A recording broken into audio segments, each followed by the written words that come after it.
Today's quick tip is about using the grading frame within Google Classroom. Last time I showed you how when you open student work, you see this frame that goes around the student's work that includes the ability to select a number of different students from a drop-down menu, or you can click the left and right arrows to select the next student alphabetically. It also includes the comment bank, a place to record a grade, and so on.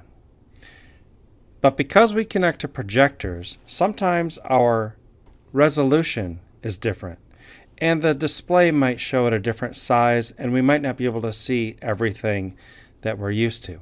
So in this view, for example, I saw something like this earlier when I was connected to a projector that may have been set at a different resolution. And I couldn't see the entire article that I was trying to evaluate, and this comment bank column was very large. So to fix that, what I did was I started to zoom out. That's easier to read. That maybe is even better because it gives me space for me to make comments and to see the comments that have been made by other students. So that's one solution.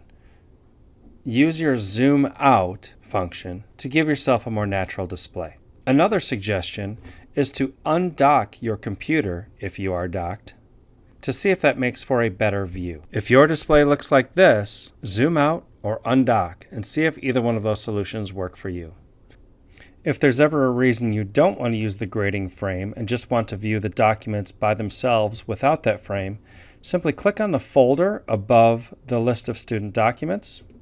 You'll notice you're in My Drive, Classroom, the name of your class, the name of the assignment, and then you have access to every student's document in that view without the grading frame. That's all for today from the Technologist. I'll be back with more tips another time.